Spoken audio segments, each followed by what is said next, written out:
এই ভিডিওটা হচ্ছে ঈদের পরে আমার বোনের বাসা, মেজু বোনের বাসা। আমরা সবাই বেড়াতে গেলাম, আর ওখানে আমার বড় ভাই, বড় ভাবি, ভাবির যে ভাবি ভাই সবাই আসছে, কারণ আমার বোনের দাওয়াত দিছিল ওইখানে রুটি মাংস খাওয়াবে।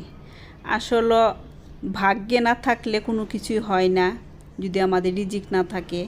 এইখানে প্রায় 20-25 জনের মতো রুটি বানানো হয়েছে, যে সবাই একসাথে রুটি মাংস খাবে ঈদের পরে।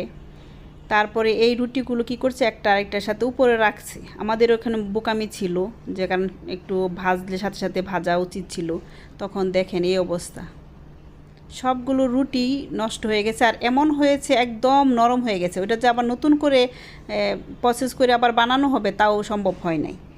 ওই মুহূর্তে আসলে সবারই মন খারাপ হয়েছে, যেহেতু খাবারের সময় হয়ে গিয়েছিল, রুটি ভাজবে আর খাওয়াবে। তখন আর কি করব, এই বাচ্চাদের পরে শুরু করলো তারা খেলা, কারণ এই রুটিগুলো আর কোনোভাবেই বানানো সম্ভব হয় নাই। তারপরে যথারীতি আমরা বাঙালি বলে কথা, ভাত মাছ ভর্তা টর্তা মাংস ওইগুলি খাওয়া হয়েছে। আসলে মন খারাপ হলেও হয়তো আল্লাহ এটাই ভালোর জন্যই করছে, আমরা বুঝি না যে ভালো কোনটা মন্দ কোনটা।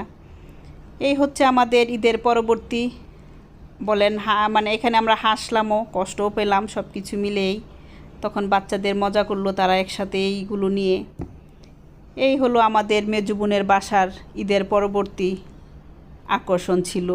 ভালো থাকবেন সবাই, সুস্থ থাকবেন সবাই, সবার জন্য দোয়া করবেন, সবাই যেন ভালো থাকে, আমাদের দেশ যেন ভালো থাকে। আল্লাহ হাফেজ।